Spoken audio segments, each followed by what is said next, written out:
The following program, Live and Learn, is made possible by Aging Partners. Find out more on their website. Hi, everybody. Welcome to Live and Learn. My name's Kim Hachia.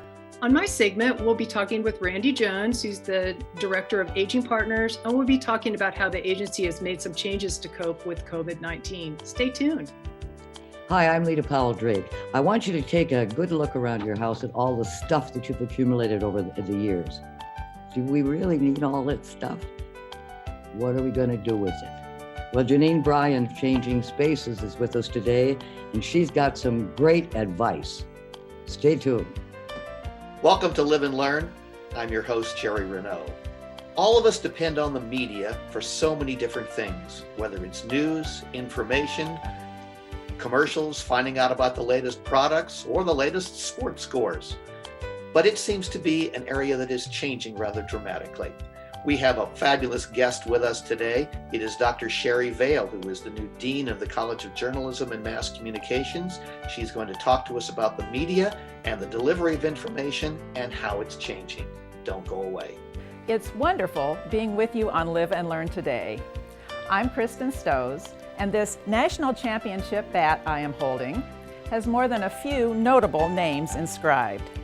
Randy Jones, Bump Wills, Bruce Bachby, Mike Pereira, not to mention my own very special guest's name, Gene Stoes. Please stay tuned to hear about Gene's journey from catching baseballs to catching babies. This and more on today's Live and Learn. Hi, everybody. Welcome to Live and Learn. My name's Kim Hachia. Today, we're coming to you by the miracle of Zoom technology. And I give a special shout out to my friends at LNK TV who are making this possible, that we can do this from our socially distanced spaces. My guest today is Randy Jones. He's the Director of Aging Partners. Aging Partners is the agency that produces the television show that you're watching. So welcome, Randy. Thanks, Kim. Good morning. Thanks. So Randy, talk a little bit briefly about what Aging Partners is as an agency. Who do you serve? Is it a city agency, a state agency? How does all of that work? Well, I think, we're commonly known as Aging Partners. And I think because of that, and it doesn't have a city name to it, oftentimes people think we're kind of a standalone nonprofit organization. We've been around since the late 60s and early 70s. And we are indeed a department of the city of Lincoln. We're actually just recently named as the Department of Aging for the city of Lincoln. Oh. We focus our attention on those persons who are age 60 and over, or other persons with disabilities. That's our focus. We are funded federally through the Older Americans Act. And so that act was developed in the late 60s to help support seniors with a variety of things like making sure that they live independently. Our department has over 100 employees, and we're in partnership with 7 other counties around Lancaster County to support those county programs for the seniors. Cool. Part of the reason why we're on Zoom is because we're in the continuing COVID-19 situation. And I know when that came up in March, that posed a lot of new problems for the agency. And we want to talk today about what you guys have done to ensure safety, but also continue to offer services to our population. Sure. Well, we're commonly known for our senior centers that are located throughout the 7-county area and in Lancaster and Lincoln. And those centers provide a daily meal that's very important to the seniors that come in for them. It's both the meal itself, which provides a balanced nutrition for them, but also the socialization.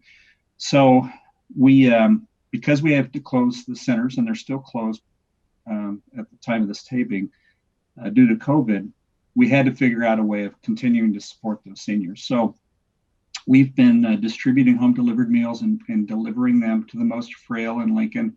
So far, during this time, we've delivered over 10,000 hot meals. Wow. We've also distributed fresh fruits and vegetables. That's an important part of their nutrition. and also distributed comfort and sanitizing items so that they can safely wear masks and cleanse things around them. We struggle with the socialization piece. That's very important to seniors, and I think that's kind of been a wake-up call for people as we experience this being closed into our homes for a long period of time. And some of those seniors don't have spouses or partners, so there's a lot of loneliness out there. The Mayor's Department and Aging Partners developed a program called Neighbor Link, which is a new program for the city, and we're connecting volunteers who want to support seniors with the seniors themselves. And they'll do everything from picking up library books to grocery shopping or running errands, or it might be just a phone call once a week to chat and socialize on the phone. That's been a very successful program and really developed long-term relationships between those volunteers and the seniors. So if somebody wanted to be one of those volunteers that would connect with the senior, how would they go about doing that? I would just encourage them to call us at 441-7070. And we're looking for both volunteers as well as any individual that's would like assistance in connecting with someone. Wow. We've also helped children connect with seniors. We started a program called Sunshine Kids for Seniors. And that's a program where the kids or young adults will scan colorful pictures or notes to us, and then we will share them with seniors. Maybe it's part of some of our seniors use them as placemats. Some of them are posting them up on their windows and others on their walls. And it just brings a cheery feeling for the day for the seniors we're serving. We serve seniors of any income level. And part of the Older Americans Act requires that we not direct our services just to low income families, for example. Getting older and entering into this journey of our lives can be confusing, especially as you're trying to navigate Medicaid or Medicare or retirement. And so there's a lot of questions that people have. And that's really what we're built around, is to help people move through that journey, get some answers to their questions, and assist them sometimes. So you're still offering those services of how to navigate through Medicare and Social Security and all that, I guess by phone, or how do people do yes, that? One of the steps we took was we supported our employees to work from home. And Okay. That's worked out very well. It provides a protection, because if one of the employees gets sick, then we're limiting that exposure, not only to our staff, but they're spreading to other seniors. Being Right. very, very cautious. Right. We're And connecting with about 1,000 seniors every 2 weeks with calls, check-in calls to make sure that they are well. And this financial counseling, the legal counseling, all of that is still occurring, but remotely in a different way. Right. That's not only a hardship for seniors, but it's also kind of a hardship on your staff, because I bet that they are, they're missing that one-to-one contact too, which is part of the reward of working with an agency that's so human service oriented, I would suspect. Yeah, absolutely. I mean, by the nature of our business, it attracts people that are very social in nature, and it can be very stressful. And sometimes they rely on each other to help relieve that stress and to talk through challenges. But with technology such as Zoom or other forms of doing this remotely, like video, it really assists them in connecting with each other. We had a staff meeting a couple weeks ago, and we had 79 people on Zoom participating in an all-staff meeting. Right. I have to say that the Zoom meetings that I do, although they're not wholly satisfactory, but it is kind of fun to connect with other people and see faces and Yeah. chat with people kind of in real time. That is a benefit, I would have to say. Absolutely. So, you in a previous life worked for the Red Cross, and your emergency work was more outer directed, but now you had to kind of do that same thing within the agency. Did you guys have a plan, or did you kind of make it up as you go along, or both? Well, it's kind of both. And you have to feel comfortable with that. Right. I think, of course, this is unprecedented, and we didn't even face this when I worked for the Red Cross. But the lessons I learned during the Red Cross was being prepared, having a plan of action, and we did, in fact, have an updated disaster plan for the agency. But it's also understanding the incident command system, which the city is using through the fire department and health department. It requires some fast-paced management styles and decision-making. You don't have the luxury of time to take decisions to a committee sometimes in this kind of environment. And it also really emphasizes, I hope, people's personal responsibility to prepare for emergencies themselves. We can't always rely on somebody else to take care of us. And so what that means is personal protection or personal preparation and planning, and also for people to adopt seniors or friends or neighbors who may need a social support. And this same kind of support can be of value during a tornado or a flood or other emergency. Right. The other thing that's kind of odd about this is it's just been so sort of slow rolling, and then it just has kind of just gotten to luckily, I guess we haven't gotten to the hard rolling boil, but we're just kind of at that back of the stove simmer thing that it just kind of feels like we're not quite getting over the hump yet. And you never want to get in a situation, I guess, where it is just the full on tornado, derecho right situation. But this is in some ways equally stressful because it's just we have so many unknowns. And I think that's the most stressful part of any situation, is just not knowing what's coming next. Absolutely. And you see that in natural disasters too. There's a mourning phase that people go through. I mean, we're mourning being able to get out in the community. We're mourning separation from our colleagues. We're mourning. We had a couple deaths in our family, and we could not mourn their loss the same way.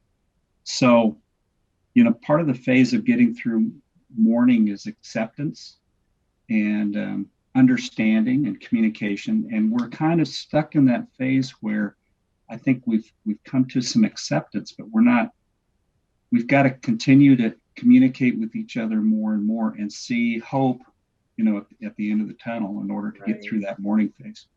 And in some ways, although sometimes seniors lose a little bit of resilience, because many of us have gone through difficult times, we actually maybe are a little bit more prepared because we have lived through that, and we know that we can get through it. And so that's kind of an interesting thing too, the things that we can learn from each other and kind of feel supported. And I think it's great that we can feel supported by our own community in our city. I think that's important to remember that the city really does. It sounds weird, but say the city cares about me, but I feel like my city does care about me and some Absolutely. of the decisions the city has made. And that's a really good point, Kim. Some of the younger folks, even folks my age, look back on our lives, and we haven't had experiences like this. Right. And some of the seniors have, and they've been through it, and they can share that there is hope. We will get through this, and it's possible to get even stronger afterwards. Right. And that's interesting. Do you think as an agency, this has made you guys stronger and a little bit more nimble and more resilient? Yeah, absolutely. I mean, I think it's shown our staff that we can be responsive and be quicker to changing, and you've got to adapt in order to serve people now. Right. I know one thing that Aging Partners is known for is the fitness situation, and that's kind of still kept rolling, right? Well, we shut things down temporarily, but we're by the time of this airing, we will have started to open them up on a limited basis under very careful guidelines from the health department. But soon we'll be opening our foot clinics and fitness center because they add health to seniors in the community. Right, right. That's really important. So what else do we need to tell our audience about how Aging Partners is helping to support our community? Well, everybody can play a role in supporting each other in the community. And I would first encourage people to call us if they need assistance themselves. And that's 402-441-7070. Or they can go to our website, which is lincoln.ne.gov/aging.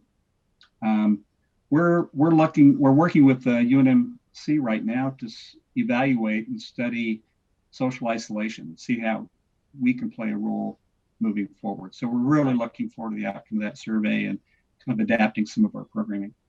Right. That's fantastic. Thank you, Randy, for being my guest today.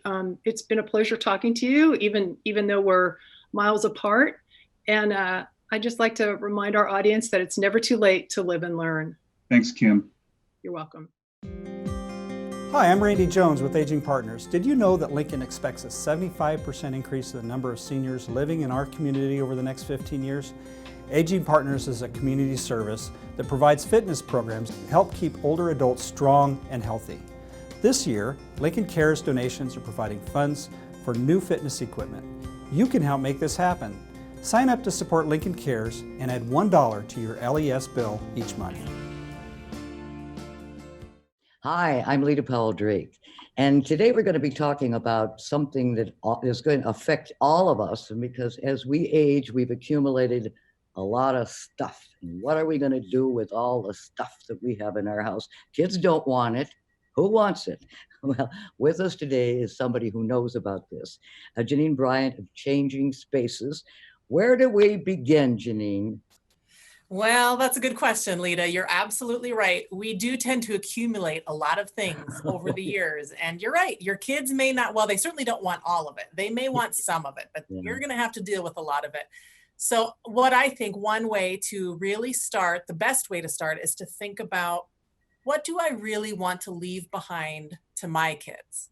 You know, if you think back to maybe generations before you, maybe ask yourself, did you have to clean out your parents' house or your grandparents' house? And if so, was that a lot of work? We work with a lot of clients who went through that, and they thought, oh, I'm not going to do that to my kids. And so going through this downsizing process, getting rid of your clutter, I call it right sizing, is really a gift that you can give to your children by dealing with the stuff now so that your kids don't have to. Okay, well, all right. How do we get rid of it? Well, there's really only three ways. Okay, it can seem overwhelming, but really you think about, okay, am I going to keep it? Am I going to sell it? Or am I going to donate it? And then sometimes there's a fourth way, and that's just trash. Maybe it's just trash. It needs to go either to the dump or to the recycling center, and it just needs to get out of your house. So when you are sorting, it's important to really, don't just keep it simple, stupid, right? So just think, am I going to keep it? Am I going to sell it? Am I going to donate it? Or am I going to toss it? Those are really the only four categories that exist. What about things like garage sales, getting rid of it like that way? Or auctions or whatever? Yeah, if you want to sell the items, then there are a couple different ways. You can have a garage sale. You can hire an auction company. My company is an estate sale company. We'll do a tag sale for you. You can sell it online. If you don't feel comfortable selling it online, then get help from some of your family members who can sell it online. They can sell it on Facebook or Craigslist. So those are some options for selling it. Now, I want to caution everyone to think about how much your time is worth, because selling stuff can take a lot of time and a lot of energy. But if you feel like the reward is worth all of that work, then absolutely, those are the ways that you can sell the items. Mm-hmm. If you decide you don't want to sell the items, then we look to donation. Excellent. Yeah. Yeah. And who are the organizations that might be receptive and want the stuff? Yes. Well, we are right in the middle of COVID-19 right now, and so that has changed things a little bit. However, a lot of the big charity donations here in Lincoln are still accepting donations. So At our company, what we do a lot is we use the People City Mission. Mhm. They're still accepting things, and Right. they give items to people who are homeless or who are kind of on the brink of homelessness. They give those items away for free. And then the People City Mission they're also great recyclers. So if they get things that they can't use, they're really great at finding ways to recycle them. Goodwill stores across the city are still Good. accepting donations. So Good. those are Yeah. two great ways to Mhm. donate things. And then there's also lots of smaller organizations that kind of specialize in niche items that can be donated, like the Friendship Home, places like that that need, specific things, maybe The women's Salvation clothing. Army, does not forget Salvation Army. Yes, They always Salvation Army, participate they're a too. great one because they will accept pretty much anything and everything. So that's a great option as well. Now, if you are wanting to find an organization that will pick up your Oh, donation, yeah, that's important. yeah. My answer to that is, will these donation sites pick up? My answer is sometimes. It kind of depends on who you get on the phone sometimes, and it depends on your time frame. So sometimes these charities get booked out a few weeks. So maybe if you call them with a charity donation, it might be 2 or 3 weeks until they can come and pick it up, which is fine. But if you have someone in your family or a friend who can haul those items to donation for you, if you're not able to do it, then that'll get it out of your house quicker. Mhm. What about all the books that we have saved over the course of time? I had a library that you wouldn't believe because I'm a reader. I mean, I loved it. And then I hate to get rid of the books and so they're all sitting there. But what's going to happen when I leave this mortal coil? My son's coming in and it's all going into the garbage. So what can we do with books? Yeah. And our goal is always to keep it out of the trash if we can. And, Lita, I think one great way to think about that is if a book is sitting on your shelf, no one else can read it, right? So if you're not going to be reading it, then you're kind of keeping it from other people. So let's get those books out into the community so that other people can read them and enjoy them. One of the ways, my favorite place to donate books during normal times is the Lincoln Public Library. Yeah, Any girl. branch of the library will take donations at any time, and they either add them to their collection or sell them at their annual book sale.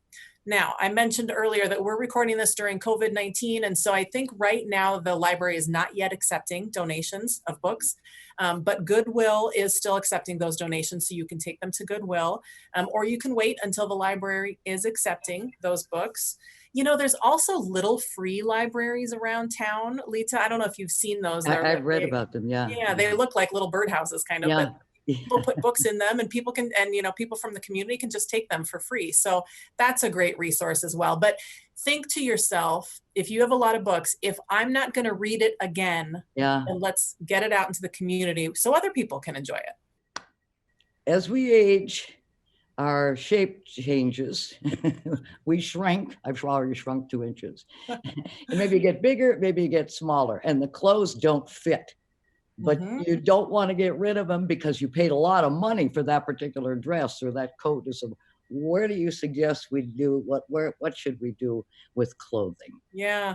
Again, if you want to sell it, there are some great consignment shops here in town, and they will potentially sell your clothing for you, but that really only applies if they're, almost new, 1 to 2 or 3 years old. If they're older than that, then lots of times it is a great place, a great thing to do with them. One of the places that we donate a lot of women's clothing to is called the Daisy, and they benefit the Friendship Home, and they have a great little shop up there in Havelock, and people can go and buy secondhand clothing there. And it's a great place to, again, get rid of your excess and help it bless someone else here in the community. If, my rule is if you haven't worn it in a year, then it's time to let it go. And again, Oh no, I keep mine for 30, 40 years. Oh, well. A year? Yeah, because here's the thing, Lita, if you donate your items, as soon as you're done with them, then they still have some life left in them. But if you haven't worn anything for 30 years and you donate it, well, now it might be more like a Halloween costume, that's will. Oh, okay. Talking about the kitchen, we got so much stuff in the kitchen. What do we do with that? Again, weed out what you don't need and what you're not using. Ask yourself, how many saucepans do I need? How many soup kettles do I really need? and keep what you need and let go of the rest. A lot of people might have children or grandchildren who are setting up a home or an apartment for the first time. That's a great place to give some of your excess to your family members who can really use it. Maybe they're setting up their own kitchen and they could really put that stuff to good use that's just collecting dust in your kitchen. You've written a book. This is an interesting book. It's Ready to Downsize. Yep. What's in this book? It is all of my best advice over the last 10 years working as stuff we've been talking about today. That's right. Yes. Oh, good. Working as a senior move manager, I help folks downsize their stuff all the time, and I call it right sizing. So my book, Ready to Right Size, it's available on Amazon, and it's my best advice. It's a short read, but the advice in it is invaluable if you yourself need to downsize. I think all of us need to take this very seriously because this is tough. Do you have any more good suggestions for us? Well, I've got 2 websites that that viewers can visit, and they're both full of great advice, just like what we've been talking about today. The first is my business, Changing Spaces, SRS.com. That is my company's website here in Lincoln. The other one is EasyRightSizing.com. And that is a website that's full of free advice, videos, blogs, and podcast episodes. And it talks all about this. It talks about not only the practical aspects of letting go of stuff, but also kind of getting into the right frame of mind and really thinking about asking the question, how much stuff do I need? And is my stuff a blessing, or is it kind of a burden to me? Is it weighing me down? Because boy, I see that a lot, that our stuff really does weigh us down. What is the most absurd object you've had to deal with? Ooh, that's a great question. I mean, huge collections. We worked with one fellow who had a collection of 1,200 ashtrays. So that, you know, everyone has something they collect. We have worked with several people who have accumulated so much stuff that they can't use entire rooms or entire floors of their home. Or they rent one of those shelters that they can put in all their extra stuff. I see all those shelters out there and say, why do you want to save all that old stuff? Right. Stop it. Get rid of it. Let it go. It's hard to let go. It is, but I'm here to help. Well, Janine Bryan was Changing Spaces. You're a very special person, and we do thank you. And remember, it's never too late to live and learn more about fixing and taking care of your stuff. Hi, I'm Randy Jones with Aging Partners. Did you know that Lincoln expects a 75% increase in the number of seniors living in our community over the next 15 years? Aging Partners is a community service that provides fitness programs to help keep older adults strong and healthy. This year, Lincoln Cares donations are providing funds for new fitness equipment. You can help make this happen. Sign up to support Lincoln Cares and add $1 to your LES bill each month. Hello and welcome to Live and Learn. I'm your host, Jerry Renaud. Today we have an interesting program and one that is very near and dear to my heart, and that is the delivery of information. We are all needing information about all different kinds of things, and it comes in so many different ways, but it's also a time when that delivery of information is constantly changing. And we have a very special guest with us today to tell us a little bit about the delivery of information and where she thinks it's headed. Her name is Dr. Sherry Vale. She is the new dean of the College of Journalism and Mass Communications. Sherry, thanks so much for being with us today. Thank you, Jerry. Thank you for having me on today.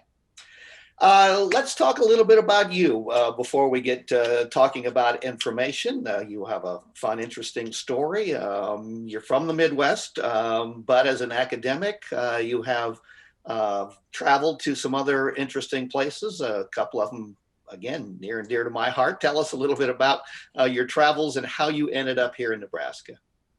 Absolutely. Well, I am definitely from the Midwest. I was raised on a dairy farm in North Dakota and educated in North Dakota as well, earning my bachelor's and master's and PhD while also working full-time throughout college, first in banking and mortgage lending, then in advertising, marketing, and public relations. When I finally made the leap to academia for full-time, I first went to the University of Oklahoma, where I taught strategic communication and conducted research with the Center for Risk and Crisis Management. Then I was recruited to the University of Kentucky, where I spent the last decade first as director of the Risk Sciences Division, then associate dean of the College of Communication Information, and then chair of the Department of Communication. And now I'm here as dean of the College of Journalism and Mass Communications at the University of Nebraska in Lincoln. Very nice. We should say that we are taping this interview. This is going to run during the month of September. Life is interesting at the university. COVID-19 has made life interesting for all of us all over the country. I know that when you and I chatted a few weeks ago, you had said that you were working very hard, you and your staff and your faculty, in trying to make sure that everything was going to be safe for students when they do indeed come back and have face-to-face classes. So you've got all of that taken care of, right? It's definitely been a challenge to get all the details together, but working with faculty and staff to figure out which classes are in person and online or hybrid, and moving furniture 6 feet apart and installing sanitizer stations and distributing PPE, notifying the students of all those changes. It's been a challenge, but it's also been completely worth it to see the students back on campus this week, to see them walking down the sidewalks, masks on, ready to go. We had a great session yesterday with all of our incoming freshmen on Zoom, just talking about how they can engage with the faculty and staff. It's been challenging, but it's worth it to have them here. That's good. And Zoom, we can even sort of talk about that a little bit later on when we talk about technology. It's sort of changed the way that we do communicate because of this. And some of it, I think, has been good. Some of it has been bad. You have a grand challenge, I think, as dean of a journalism and communication program in what it is that you teach, because not only is life changing, we have lots of new technologies, different ways of doing these things like Zoom, but we have not gone away from all of the traditional forms of media. Those things are still out there. So how do you create that balance of all of the new with hanging on to some of the old? It's a challenge, but it's also a recognition that the prediction that journalism is dying or that it was already dead was clearly off the mark. The industry is just changing and evolving along with technology and society. So just as farming equipment has had to adjust to adding technology and that we can run combines now by our phone, we can do things differently in the media too. So things are different, but we're just changing and evolving along with all of the other industries. Very cool. Let's talk about some of the specific ones. They are going to be some of the traditional ones that I think our audience is still very engaged with. The first one is newspapers.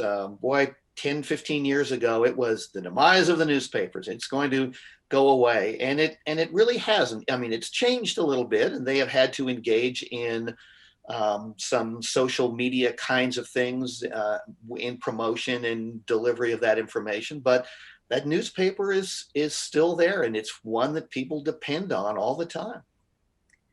It is. Newspapers are definitely still important. Big newspapers are actually doing just fine. Just this month, beginning of August, it was reported that the New York Times digital revenue for online subscriptions exceeded its print revenue for the first time. But small market newspapers don't have the same level of demand or the advertising revenue streams to keep up with some of these big papers. So where folks have been willing to pay to get past the digital paywall for national news, they haven't necessarily been willing to do that for local news. And then they're upset when the local paper is so thin. But good journalism costs money. And if you aren't willing to pay for it, local newspapers can't afford to cover it. So I think what we'll see here is going to be a shift in some of those local papers continuing to shrivel up unless we as a society decide that that is important to us, to have that local newspaper coverage in our community and be willing to pay more for it. One of the mainstays in Nebraska has been that small newspaper, that weekly newspaper. Is that something that can survive? You know, we do have great our organizations like the Nebraska Press Association that works hard to bring in advertising revenue for some of those smaller papers, keeping those traditions alive and that association together is going to be important for those local newspapers. But some will definitely fold as we move forward if the community isn't willing to pay more for them. It's also really hard to recruit journalists into small communities when they can go off and cover big stories elsewhere.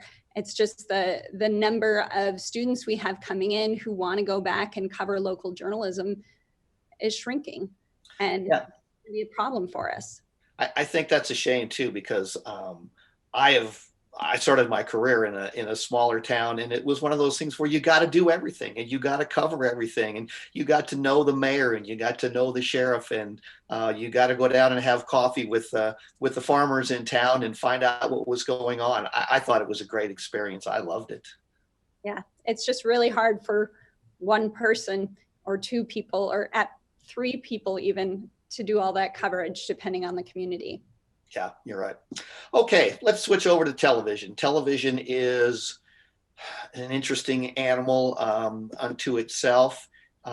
It has changed pretty dramatically, but again, most local stations still have news, still delivering information to people, and it's pretty critical. It is, and I think local television news will continue to be around for a long time. I mean, we're definitely in a media on demand society where if we want to learn something, we look it up online, we see the video clip there, we can watch it, we can be up to date. But when there's severe weather going on or something happening in the region, we still turn to local news, both on the box and online. We want to know how it's being covered locally in our area. And I think we still do that with television. Cable news is, of course, a little bit different in that we see it as very partisan, and we watch stations that best align with our values. And we can do that even more effectively online. And that will continue to be both a benefit and a challenge as we build up our echo chamber around us to only hear what we want to hear. But it's not always the truth of what is happening in the world. So I always encourage our students as they're looking at what to watch and what to read, make sure that you're looking at multiple sources for all of your stories. Yeah, the partisanship, is it a good thing? Is it a bad thing? Is it just the way that it is now? Is it just what has evolved? It's what is evolved, primarily because we have social media where we can pick and choose what we want to hear, what we want to see, and we can block things. We can say we don't want to see this story anymore, so then our news feed changes, and we get used to seeing those same sources over and over, and then we start going to them on our own as well. So it's recognizing that we're getting exactly what we're asking for, but it may not necessarily be what we need. Let's also talk about radio, because I think radio has sort of evolved in that same kind of a fashion. Radio has changed a lot over the last 20, 25 years. Part of that has to be, and we won't get too heavy into it, but the ownership changes to allow for owners to own more stations in a market. It used to be you'd have a lot more diversity that way. So I think in Lincoln there's 3 different owners. They each have 4 different stations. Music's still important, but you have music on your phones now and different ways of getting all of that. Radio is changed, but it still keeps hanging in there. It is. And actually, radio is seeing a huge resurgence, especially in the areas of depth reporting and long form journalism. Yes, we can get music on our phones now instead of on a frequency, but we can also get incredible podcasts that we can listen to while we're driving, while we're working, sitting out on our back porch.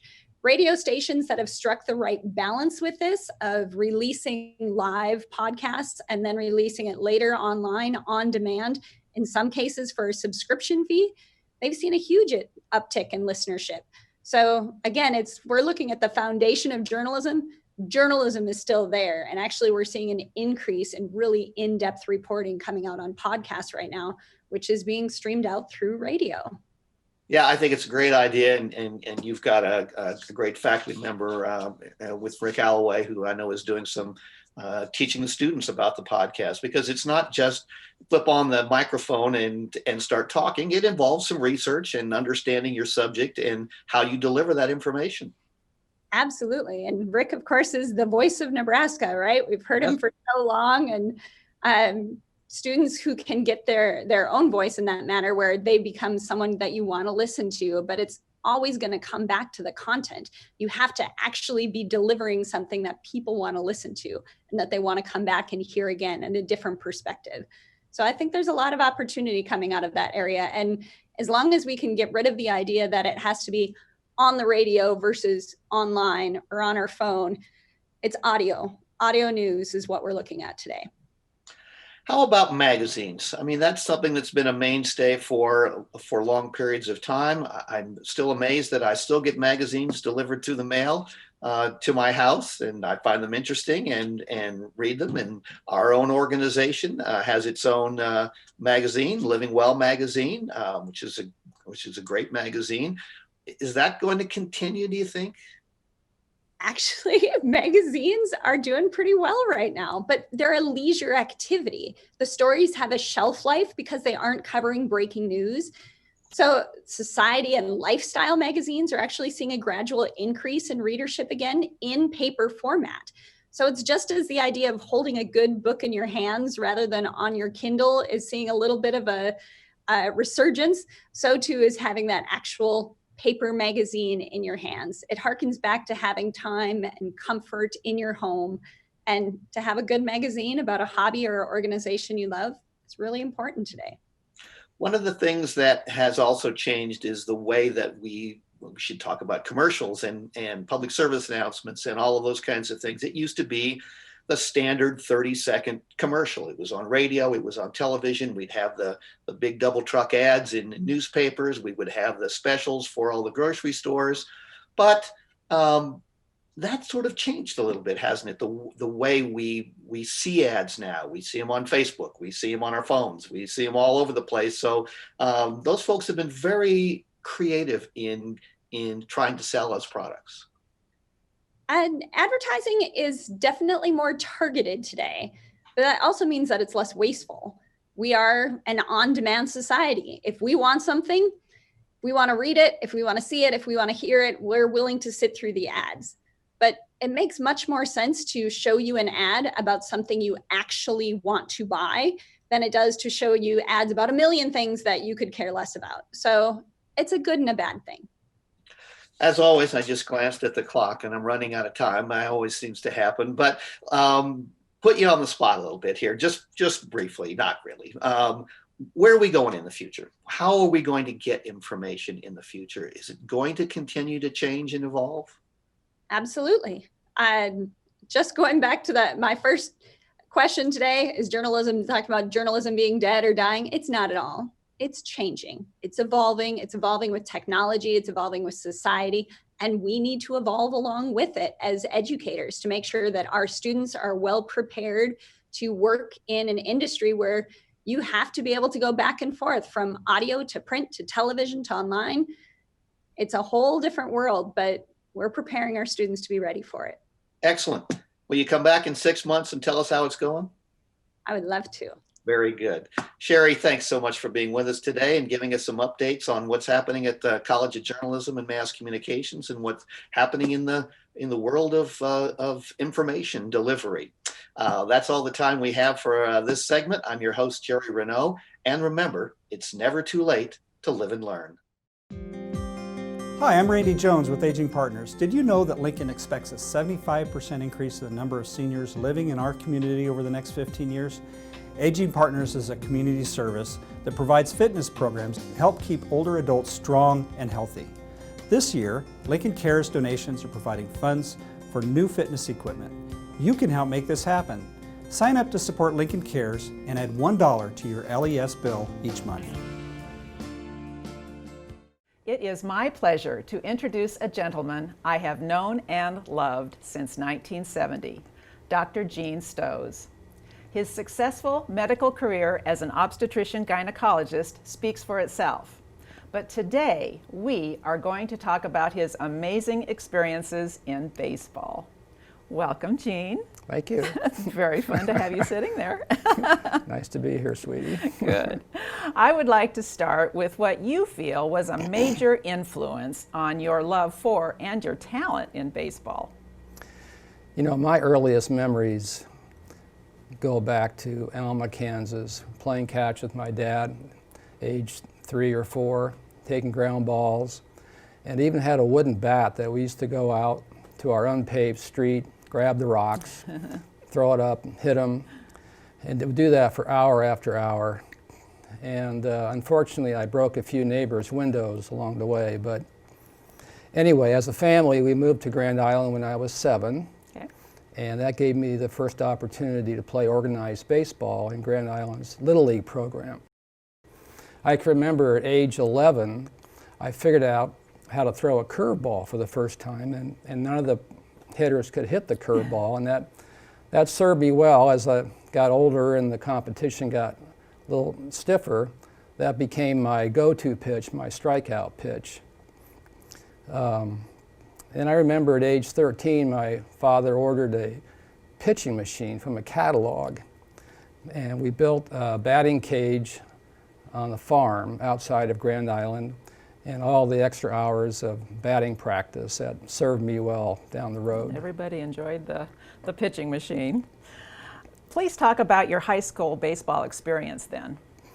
Right, that's very interesting because at that time Grand Island did not have a spring high school season, baseball season. So we were truly the boys of summer. We couldn't wait to play summer baseball.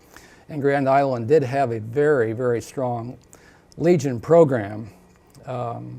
It was not unusual to play many ball games in front of standing room only crowds, especially when your hometown of Hastings would come to Ryder Park, or we would go to Duncan Field in Hastings. And you would pitch and you would win. I always knew that. All the games were broadcast live on KRGI radio, and even our bus trips that we would take, we would always take a sports writer from the Grand Island Daily Independent. And the next day in the newspaper, that would always be the lead article of how important baseball was to Grand Island. So what were some of the honors that came your way in high school then? Well, going back for this interview and going through some of the scrapbooks, I had the opportunity to play Legion ball 3 summers. I made the team as a 16-year-old, and I was laser focused. That was my goal, is to be a starting pitcher for the Grand Island Legion team. That meant more to me than playing in the College World Series, sure, college baseball, or even in the major leagues. So some of the statistics that I looked up, over 3 summers, I had a record of 32 wins and only 2 losses against Nebraska competition. 323 innings pitched, 546 strikeouts. A lot of these numbers, I think, are still records in Grand Island. For the games that I pitched, there were 20 strikeouts or more, and the most I ever had was 24 strikeouts in 9 innings against York. The picture with the trophy, that was the most valuable player award for the Cornhusker Legion League, and I won that 2 different times. So then the Oakland A's. Right. That got the attention of the professional teams. I was drafted by Oakland out of high school, but I also received a full-ride scholarship to the University of Nebraska from the baseball coach, Tony Sharp. So my parents and I talked about, well, what's the best thing for a naive 17-year-old kid to do? We felt it would be best to go to school, get an education, and have the opportunity to play at the university. So you did go to the university for 4 years. Just hit a few of the high points of your 4-year college career. Right, that was really a thrill to be able to be both a student and an athlete. All the relationships you build with teammates, and some of these guys we still stay in touch with, we golf with, and but the opportunity to play a Division I from a freshman on was really a thrill. The first 2 years I was primarily a pitcher, but as we transitioned to junior and senior year, I became more of a leadoff hitter, a center fielder. I was the rabbit that had to catch the, You had speed. the fly ball. I could run pretty well, so that was how I transitioned to mainly an outfielder. Okay, and a couple of the honors that you received during college? Right. I sort of put everything together in my senior year, had a very good senior year, was voted All Big 8, first team outfielder. The Sporting News put me as first team All-American as an outfielder, and that is voted on by the Major League Scouts, so that had a little extra prestige to it. And majoring in chemistry, I also was academic All-American a couple years. So the semi-pro ball clubs recognized this, and you were afforded the opportunity to play 2 summers of semi-pro ball. Very briefly, what does semi-pro refer to? Semi-pro teams is a hybrid between amateur baseball teams on one side, where all the players are amateurs, versus on the other flip side, where they're all professionals and being paid to play. So a semi-pro team could have amateurs as well as prior professionals playing on the same team. Okay, all right. Where did you play the summer after your sophomore year at the university? Right, I was recruited to play for Liberal, Kansas. A lot of my teammates were from all over the country, college players. Our manager that summer was Bob Serve. Bob was from Weston or Wahoo. He played for the New York Yankees, roomed with Roger Maris and Mickey Mantle. Won a World Series or 2 with them, so that was really quite a thrill to play for a former major leaguer. And a nice Nebraska connection. A couple of the players on that team? Yes, 2 of my teammates went on to have amazing big league careers. First was Phil Garner, University of Tennessee. He played for the Pittsburgh Pirates, won a World Series with them, and ended his major league career managing the Milwaukee Brewers and the Houston Astros. The other was Ron Guidry, University of Louisiana Lafayette, a little crafty left-handed pitcher. He went on to play many years for the New York Yankees, and in 1978 he was voted the Cy Young Award, which is the best pitcher in the American League. Wow. With a win-loss record of 25-3. You knew them when. He was one of the few Yankees that has his number retired in Yankee Stadium. Very nice, very nice. All right, then talk about the end of that season, the national tournament.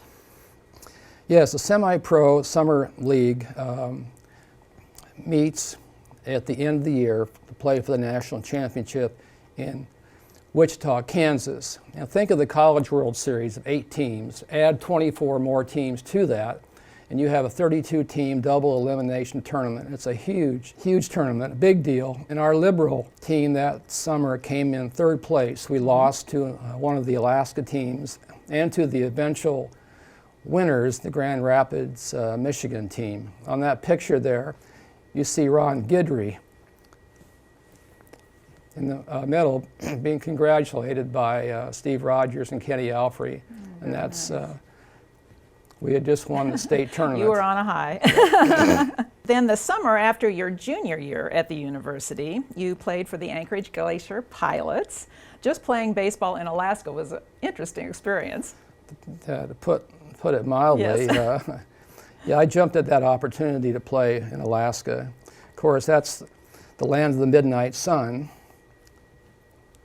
And some of our games, we would play in the wee hours of the night, especially in Fairbanks, which had a farther northern latitude, and we would never need to turn on the lights. That's right. Another moment that I will always cherish is that we played the Los Angeles Dodgers top minor league team, AAA team from Spokane. Tommy Lasorda was the manager, and we ended up winning that game 16-6 by the 10-run rule in 8 innings. Wow, what a thrill. So what a thrill. at that time, I knew I could play with the big boys. Yeah, yeah. Well, there were 2 Alaska teams, one being the Fairbanks Gold Panners, and we have one iconic picture to show. What do we see in this photo, Gene? Yeah, this is a little blurry, but again, it was taken 50 years ago. That shows me getting a base hit off of a pitcher. The pitcher is a 19-year-old kid named Dave Winfield. He was from the University of Minnesota. Of course, he went on to go into Cooperstown Major League Hall of Fame, as well as the College Baseball Hall of Fame as an outfielder for the San Diego Padres. The umpire, his name is Emmett Ashford. Emmett was the first black umpire to work in the major leagues and also the first black umpire to work a World Series. He retired in 1970. The Anchorage Corporation called him and asked him if he would come out of retirement and umpire for us in Anchorage the following summer. He agreed, and that was kind of cool to have a someone of his stature behind the plate that entire summer. So let's talk just a minute about how we even ended up with this photo. Well, that's fun. When Dave Winfield was inducted into the College Hall of Fame in 2006, he was in Omaha for the College World Series. In an interview with the Omaha World Herald, he said he wished he had evidence that he pitched, because his kids growing up only remembered him as a Hall of Fame outfielder. So that took you and I downstairs to our home movie videos. We put this on and watched it, and there, lo and behold, was Dave Winfield pitching to me. So we made a DVD copy of that, sent it to Dave, and he sent it to the College Baseball Hall of Fame in Lubbock, Texas. So yeah, we were thrilled. It was quite a find. Then your team, the Anchorage Glacier Pilots, had more than a few notable players. Talk about them for just a brief moment. Whew. Yeah, I know. That was an amazing team. Of our 18-man travel squad, 9 players ended up in the major leagues. There you'll see a picture of Randy Jones from Chapman College. He was our best pitcher. He went on to win the Cy Young Award as the best National League pitcher in 1976 for the San Diego Padres. Bump Wills from Arizona State. He was a son of Major Leaguer Maury Wills, the Los Angeles Dodgers. Very nice. Bump also played in the All-Star game. Bruce Bochy played in the All-Star game. And Mike Pereira is kind of interesting. Mike never played professional baseball, but his career ended up in the National Football League. He was, at the end of his career, the head of the NFL referees. And at this point in time, he is a Fox Sports consultant. Whenever they review plays at the collegiate or professional level, you'll many times see Mike on there for his opinion on the plays that is being reviewed. So then at the end of the summer was the national tournament again, and how did that go for your team? Well, again, as I mentioned, there were 32 teams in the national tournament, and lo and behold, it comes down to the national championship game to the 2 Alaska teams. And Randy Jones pitched for us. He went the entire 9 innings, and Dave Winfield was pitching for Fairbanks. I was the leadoff hitter, got a base hit, was bunted to second, and scored the winning run after Larry Corrigan hit a double off the wall. What a thrill. So you got to be the winning run over the plate. Yeah, that still gets me choked up whenever I think about it. Well, that was a pinnacle. Well, Gene, our time is drawing short here. This takes us to your senior year at the university. You applied to medical school and were accepted, and after that, you had 2 more chances to play pro ball. Right. After my senior year, I was drafted by the White Sox, 3rd round, to be an outfielder. But medical school was starting in July 1st, and we were all going to be accelerated in the 3-year program, so I couldn't do both. So it was a difficult decision for a 21-year-old kid what to do. But the financial rewards in professional sports was not there in those years. So I went to med school. 6 months later, in the winter draft, the Cleveland Indians drafted me in the 2nd round, again as an outfielder. So I had my opportunities to play professional baseball, but I graduated from med school in 1975. Yeah, your course was set. Gene, our time is out. We just want to give a quick shout out to the Nebraska Baseball Hall of Fame that you are also inducted in, which is a wonderful place in Beatrice to visit. Right, very, very nice honor. This Nebraska Semi-Pro Baseball Hall of Fame is in Beatrice. I was inducted in 2011. Wonderful honor, thrilled to be considered. And if you are ever in Beatrice and would like to go through the museum, it is very well done. Yes, it is. We need to close our interview today as we put up on screen our photo that was taken in the year 1971 in Anchorage on your Field of Dreams. I have to say that although you would have undoubtedly been a great major leaguer, the thousands of patients you have helped over the years are certainly glad that you chose medicine. Never been a dull moment. It never has. All right, you can help me end this segment. All Please right. remember, it's Never too late to live and learn.